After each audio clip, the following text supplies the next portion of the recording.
for a certain period of time? That's a good question. And I think the ordinance may get into some of the fine details. Typically, it is an average of sorts, depending on the time frame of when that average takes place.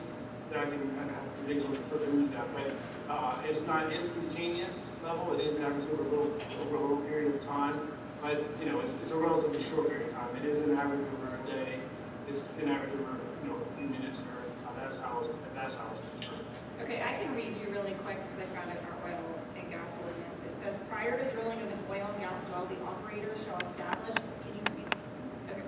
I'll have to put my mom voice on. The operator shall establish a continuous 72-hour ambient noise level at the nearest protected structure property line or 100 feet from the nearest protected structure as measured to the closest exterior point of the building, whichever is closer to the protected structure, or alternatively, in lieu of establishing the above 72-hour ambient noise level, the operator may assume and use, for the purpose of compliance with the ordinance, a default ambient noise level of 55 dBA.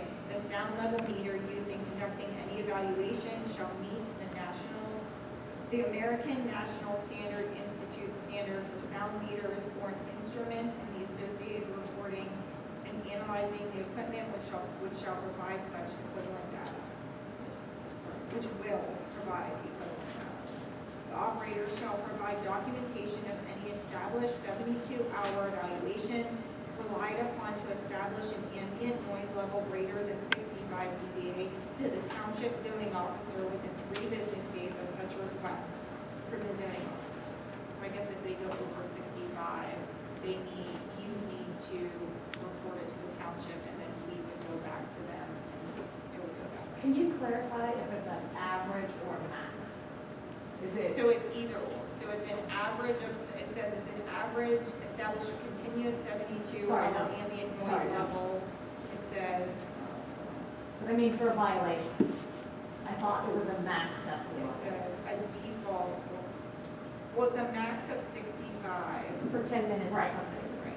Well, I didn't get that. The noise generated during drilling and hydraulic fracturing activities when measured at the nearest protected structure property line or 100 feet from the nearest protected structure as measured to the closest exterior point of the building, whichever is closer to the protected structure shall not exceed the average ambient noise level as determined by the 72-hour evaluation, whichever is higher. And then it says, during drilling activities by more than 7 decibels during the hours of 6 a.m. and 10 p.m., so you can't exceed more than 7. It says during drilling activities by more than 5 decibels during the hours of 10 p.m. to 6 a.m., or by more than 10 decibels during hydraulic fracturing operations. Right. Right. Does that answer your question?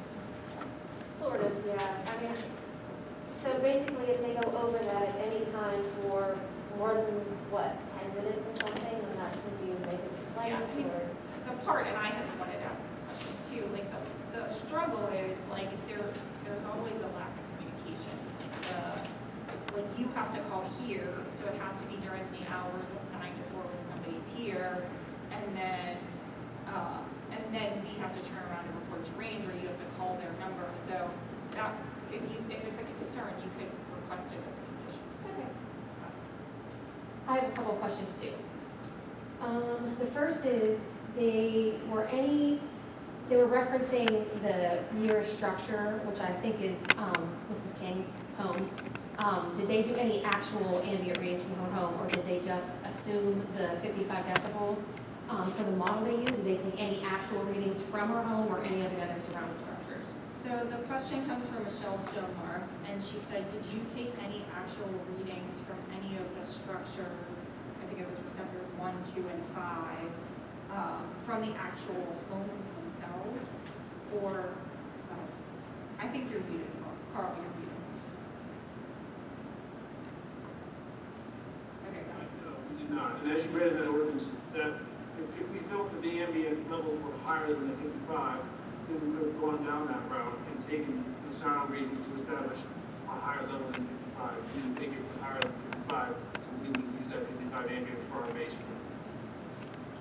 Okay. We use the 55 by default versus getting our own testing, which I think would be done if you were in a louder area, if you wanted to establish a higher ambient level. Okay, did you take any readings from the Augustine well site? Any actual sound monitoring? Was any actual sound readings for this model pulled from the Augustine well site? So this question also comes from Michelle Stonemark. Were any of the sound readings for this well site pulled from the Augustine information from the Augustine? Did I say? Data sound source data was the same. The sound source data was the same. So no, is the answer. So I think the answer is yes. So he's saying the sound source data was the same for both the So Augustine. the source, but he didn't bring the actual readings from the Augustine pad during the vertical drilling. Like to see how far Augustine was going. No, I'm saying, were any sound readings done during the construction of the Augustine pad? And were those readings used for this model? So she's got, again, question from Michelle Stonemark, and she said that, wait, repeat that to me again. Were Were any any actual sound monitoring or readings done at the Augustine well pad? And were those readings used for this model? Yeah, that's actually, I understand the question. So she's saying, were there any sound readings done at Augustine during vertical drilling that could have been used at Connor Samuel, considering they're in the same geographic Yes. area? So instead of having to do modeling, because they're so close in proximity, you could have actually gone to Augustine while it was vertical drilling, or you technically should have that information, and found out what the numbers actually were. Yes? Yes, exactly. Yes, so we didn't take sound readings. We didn't have complaints that which the level where we would take sound readings out there for Augustine, so there was no, and if we did, they probably would have been within the ordinance requirements. It's the same source of sound data, again, that was used. Obviously, the terrain is how the sound propagates, and you still have to do a separate model for the Connor Samuel, based upon the terrain and how that sound will propagate from that well pad. The airway data that went into the model is the same data that went into the host.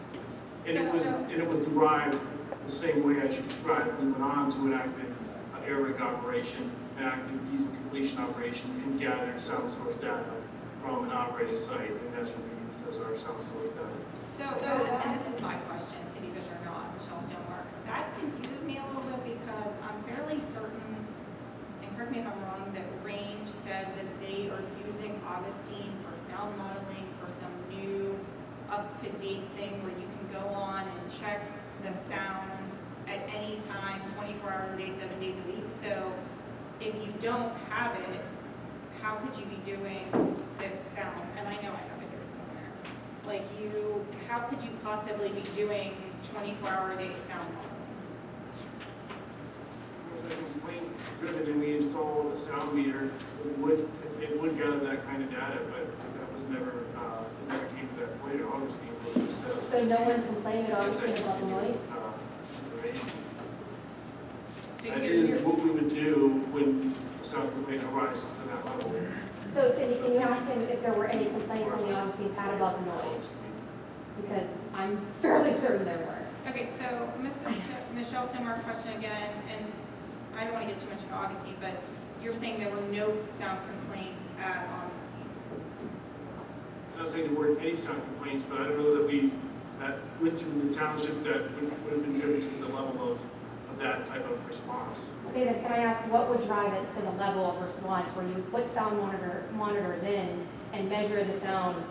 Because I'm fairly certain we had several complaints, and I'm asking for the Connor Samuels neighbors, how many times do they have to complain about the noise for there to get any kind of monitoring response from Range? Okay, so this question is again from Michelle Stonemark, and her question is, what would drive it to the level where you would do sound monitoring?